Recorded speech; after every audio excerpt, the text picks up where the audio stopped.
QS media پیش کرتے ہیں قرآنی مثالیں۔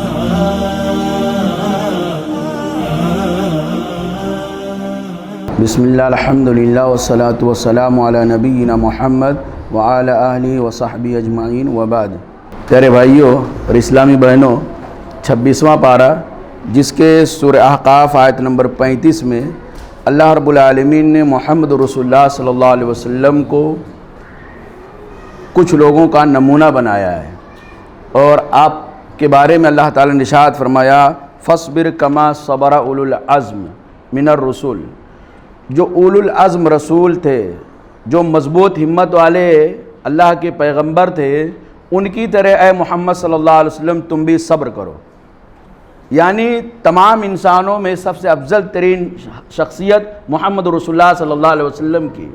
اللہ رب العالمین آپ صلی اللہ علیہ وسلم کو خطاب کر کے کہہ رہا ہے کہ جیسے آپ سے پہلے ہمت والے، مضبوط ارادے والے اولو العزم رسولوں نے صبر کیا، ویسا صبر تم کو بھی کرنا ہے۔ گویا یہ اللہ رب العالمین بیان فرمایا، نبی کریم صلی اللہ علیہ وسلم کو اس بات کا حکم دیا کہ تمہیں پچھلے انبیاء کرام کی تاریخ یاد ہونی چاہیے۔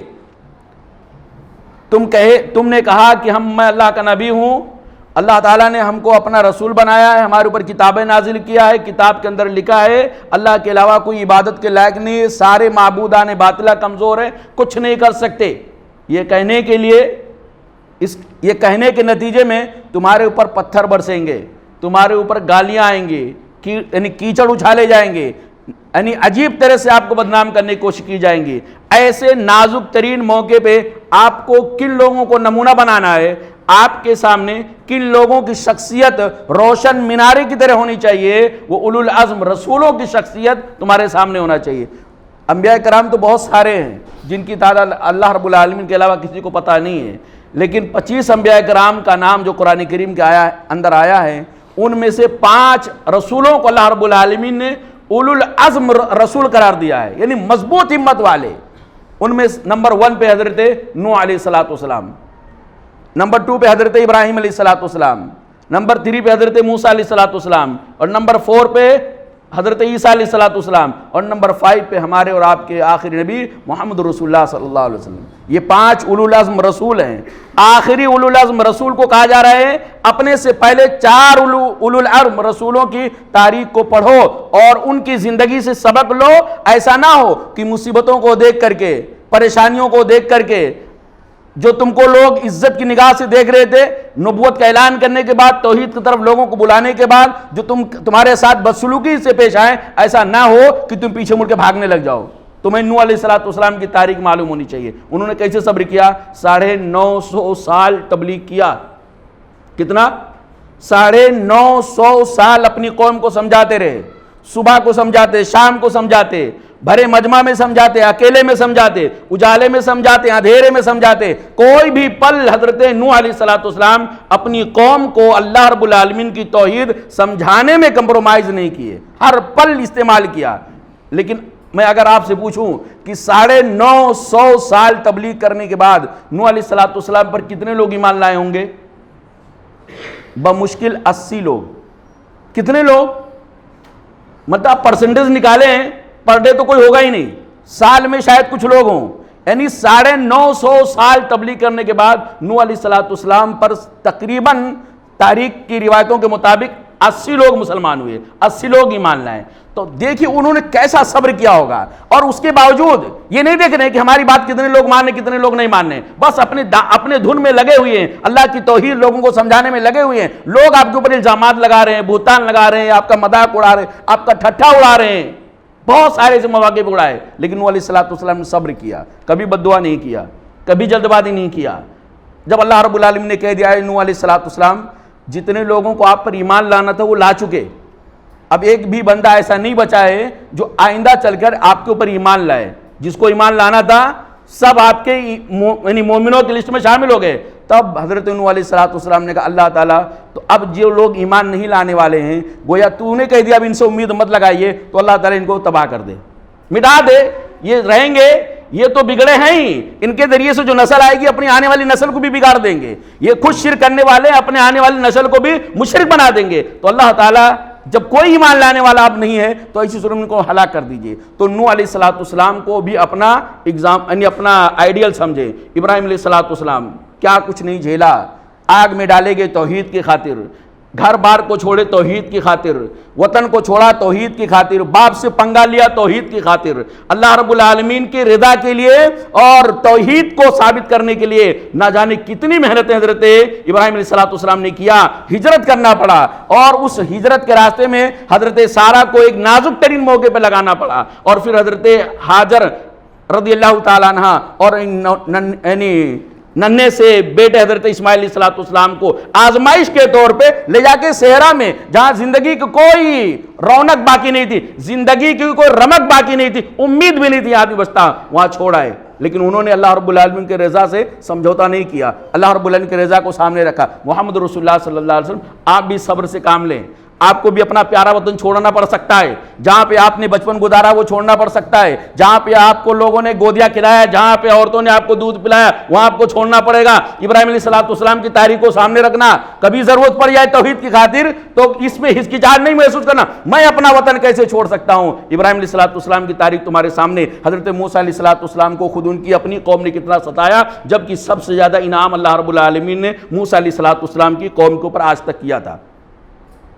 حضرت عیسیٰ علیہ السلام کے ساتھ لوگوں نے کیا کیا، ان کے ماں کے اوپر الزام لگایا، حضرت عیسیٰ علیہ السلام کو ولد الزنا قرار دیا، حضرت عیسیٰ علیہ السلام کو لوگوں نے بدنام کیا۔ توحید کی جب دعوت دینی لگے حضرت عیسیٰ علیہ السلام تو اس قدر لوگ آپ کے دشمن ہو گئے کہ آپ کو سولی پہ چڑھانے کی تیاری کر لیے اور اپنے عقیدے کے مطابق پوری کوشش کر ڈالے، اور وہ یہ سمجھ کے بیٹھے ہیں کہ حضرت عیسیٰ علیہ السلام کو ہم نے سولی پہ چڑھا دیا۔ تو اس طرح کی نوبت آ سکتی ہے توحید کے راستے میں۔ محمد رسول اللہ صلی اللہ علیہ وسلم جو توحید کے مضبوط پلر ہیں، جو توحید کے بانی سمجھ لیجئے، توحید کے سب سے بڑے علمبردار تھے، ان کو سمجھایا جا رہا ہے کہ توحید کے راستے میں تم کو پریشانی آئے گی، کیونکہ تم جو دعوت پیش کر رہے ہو وہی دعوت ہے جو پہلے انبیاء کرام پیش کیے ہیں، اور پہلے انبیاء کرام دعوت توحید پیش کرنے کے نتیجے میں مصیبتوں کی چکی میں پیسے ہیں اور اس میں وہ کھڑے اترے ہیں، لہذا تم بھی مصیبتوں کی چکی میں پیسے جاؤ گے، اور تمہیں بھی ضرورت ہے کہ پچھلے انبیاء کرام کی تاریخ سے عبرت اور نصیحت لے کے صبر کرنا۔ اسی چیز کو اللہ نے بیان فرمایا، فصبر، صبر کرنا، کما صبر اولو العزم من الرسول، جیسا کہ آپ سے پہلے اولو العزم رسولوں نے صبر کیا ہے، ولا تستعجل لهم، آپ ان کے لیے جلد بازی مت کیجئے۔ دو چیزوں کے لیے جلد بازی، ابھی کیوں نہیں ایمان لا رہے ہیں، اتنا سمجھا اب بھی ایمان لانا چاہیے، تو ان کے ایمان کے لیے جلد بازی نہیں کرنا۔ کچھ لوگ ایسے ہوں گے جو ایک بار آپ کی بات سنیں گے تو ایمان لا کے ابوبکر صدیق بن جائیں گے، کچھ لوگ ایسے ہوں گے جو 10 سال تک، 10 ادھر اور 8 سال ادھر اور 13 سال ادھر، تقریباً یہ 20 سال لگ جائے گا کچھ لوگوں کو آپ کی بات ماننے میں، ابو سفیان جیسے لوگوں کو، اور کچھ لوگ ایسے ہوں گے جو آخر ٹائم میں خالد بن ولید جیسے لوگ آپ پر ایمان لائیں گے۔ اتنا جلدی آپ ان کے ایمان کے لیے جلد بازی مت کیجیے گا، اور نہ ہی اگر یہ لوگ آپ کی دعوت پر لبیک کہتے تو ان کے لیے بد دعا میں بھی جلدی مت کیجیے گا، اللہ یہ لوگ نہیں مانتے ہلاک کر دے۔ تو آپ صبر کیجیے، صبر بہت بنیادی چیز ہے توحید کے راستے میں، اور توحید کی دعوت دینے کے راستے میں صبر کی بہت ہی زیادہ ضرورت ہے۔ محمد رسول اللہ صلی اللہ علیہ وسلم کو اللہ تعالیٰ نے یہ حکم دیا تھا کہ پہلے انبیاء کرام کی طرح صبر کرنا۔ ایک وقت ایسا آیا کہ محمد رسول اللہ صلی اللہ علیہ وسلم صبر کے معاملے میں سب سے بلندی پر پہنچ گئے، سب سے بلندی پر پہنچ گئے۔ زندگی میں محمد رسول اللہ صلی اللہ علیہ وسلم نے کبھی کسی کے لیے توحید کے معاملے میں یہ بد دعا نہیں کیا ہے، بد دعا تب کیا ہے جب اللہ رب العالمین بتا دیا کہ بھی آدمی ایمان لانے والا نہیں ہے، ورنہ لوگ بد دعائیں کرانے کے لیے حاضری دیا کرتے تھے، لائن لگائے رہتے، اللہ کے رسول اس کے لیے بد دعا کریں، اللہ کے رسول اس کے لیے بد دعا کریں، صبح شام صحابہ کرام پہنچ جایا کرتے تھے، خاص طور سے مکی زندگی میں، اور مدنی زندگی کے اندر بھی بہت سارے لوگ ایسے آئے، اللہ کے رسول صلی اللہ علیہ وسلم میری ماں ہے، آپ کی دعوت کو میں سمجھا رہا ہوں، توحید کے معاملے کو سمجھا رہا ہوں، لیکن یہ مان نہیں رہی ہے، الٹا آپ کو گالیاں دے رہی ہے، مجھے بھی گالیاں دے رہی ہے، اللہ کے رسول ہاتھ اٹھا دیجئے میری ماں ہلاک ہو جائے۔ اللہ اکبر، میری قوم میری برادری نہیں ماننی ہے، اللہ کے رسول میں سمجھایا اس کو نہیں ماننی ہے، اللہ کے رسول ذرا ہاتھ اٹھا دے اس کے لیے بد دعا کر دے وہ پوری قوم برباد ہو جائے۔ اللہ کے رسول صلی اللہ علیہ وسلم ہاتھ اٹھاتے، لوگ کانپ جاتے، وہ جو بد دعا کی درخواست کرتا وہ بھی کانپ جاتا ہے، ادھر اللہ کے رسول صلی اللہ علیہ وسلم ہاتھ اٹھائیں گے، ادھر اللہ رب العالمین کا قہر اس بستی کے اوپر آ جائے گا۔ محمد رسول اللہ صلی اللہ علیہ وسلم ہاتھ اٹھائے تو کہتے ہیں اللہم اہدی قومی اے اللہ میری قوم کو ہدایت دے، یا اسی طرح اللہم اہدی قوم دوسین، اے اللہ رب العالمین قوم دوس کو ہدایت دے، یہ نہیں سمجھتی ہے. جس کی ہلاکت کے لیے لوگ اللہ کے رسول صلی اللہ علیہ وسلم سے بددعا کا مطالبہ کرتے، اللہ کے رسول صلی اللہ علیہ وسلم کا ہاتھ اٹھ رہا ہے تو ہدایت کے لیے، رحمت کے لیے ہاتھ اٹھ رہا ہے. تو یہ محمد رسول اللہ صلی اللہ علیہ وسلم صبر کے سب سے اعلیٰ معیار پہ پہنچ گئے. بہت سارے صبر کے واقعات مشہور ہیں، لیکن محمد رسول اللہ صلی اللہ علیہ وسلم نے جیسا صبر کیا ہے انسانیت کی تاریخ میں آپ کو ایک بھی واقعہ ایسا نہیں ملے گا. اس کے بعد سورہ فتح کے آخری آیت کے اندر اللہ رب العالمین نے صحابہ کرام کی مثال کھیتی سے دیا ہے. بہت پیاری مثال ہے. صحابہ کرام کس کی طرح ہیں؟ وَمَثَلُهُمْ فِي الْإِنْجِيلِ كَزَرْعٍ، اور صحابہ کرام کی مثال انجیل کے اندر پہلے ہی مثال اللہ نے دیا تھا، اور انجیل کے تھرو اب اللہ رب العالمین نے قرآن کریم کے اندر بھی بیان کر دیا اس آیت کریمہ کے ذریعے سے. وَمَثَلُهُمْ فِي الْإِنْجِيلِ كَزَرْعٍ، اور ان صحابہ کرام نبی کریم صلی اللہ علیہ وسلم کے ساتھیوں کی مثال انجیل میں کھیتی کی طرح ہے. کھیتی کیسی ہے؟ اخرج شطہ فآزرہ، کھیتی جب ایک دانہ کسان مٹی کے اندر دباتا ہے تو وہ اندر سے کروٹیں بدلتا ہے. چھوٹا سا دانہ اچھلتا ہے، کودتا ہے، تڑپتا ہے. ایک وقت ایسا آتا ہے کہ زمین تھوڑا سا پھاڑتا ہے اور اس کی کوپلیں نکل جاتی ہیں. کتنا کمزور ہوتا ہے، پہلے کچھ نہیں تھا، اس کے بعد ایک چھوٹا سا کوپلا نکلا اور وہ انتہائی کمزور تھا. دھیرے دھیرے وہ سہارا پایا، پانی کا سہارا پایا، کھاد کا سہارا پایا، ہوا کا اور اسی طرح یعنی سورج کی اور گرمی کا سہارا پایا، روشنی کا، تھوڑا بلند ہونے لگا. اس کے بعد پھر توانا ہو گیا، تنا نکلا تو توانا ہو گیا.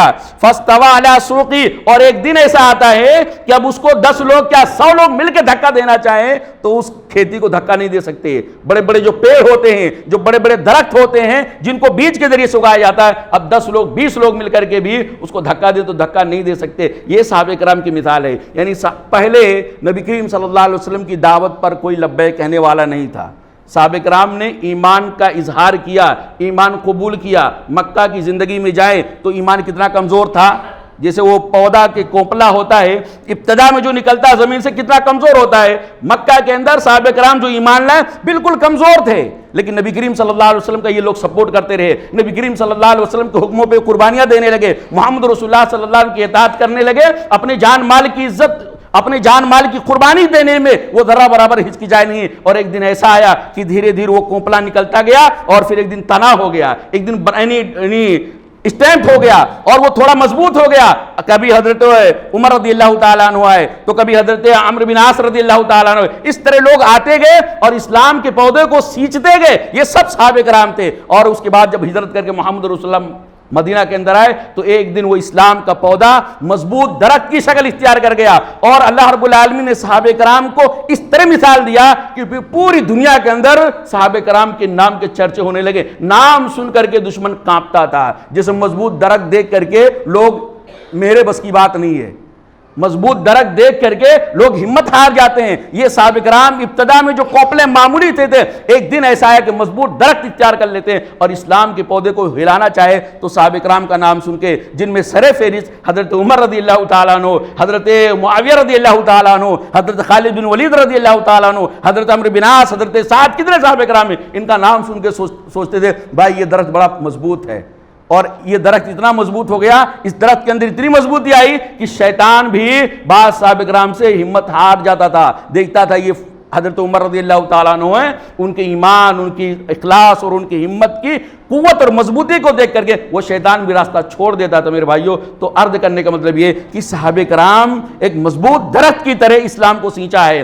کچھ نہیں تھا اسلام، کوپلیں تھی. اسلام نے اپنے خون اور پسینہ ایک کر کے اس کو سینچا ہے. اس کے بعد ایک مضبوط درخت ہو گیا. اسی کا دین ہے، انہی لوگوں کی قربانیوں کا نتیجہ ہے کہ آج ہم قرآن پڑھتے ہیں، اللہ کو سمجھتے ہیں، اللہ کے رسول کو سمجھتے ہیں، آخرت کو سمجھتے ہیں. ان سب میں صحابہ کرام کی قربانیاں ہیں. حق ہمارا صحابہ کرام کے اوپر یہ بنتا ہے، صحابہ کرام کا حق ہمارے اوپر یہ بنتا ہے کہ ہم ان کے لیے دعائیں کریں. رضی اللہ عنہم ورضوا عنہم. اللہ رب العالمین سے دعا ہے کہ اللہ تعالی ہم تمام بھائیوں کو صحابہ کرام نے جس اسلام کے پودے کو ہم تک پہنچایا ہے، اللہ تعالیٰ اس پودے کو اور زیادہ سینچنے کی اور اس کو اور زیادہ مضبوط بنائے رکھنے کی اللہ تعالیٰ ہم سب کو توفیق عطا فرمائے.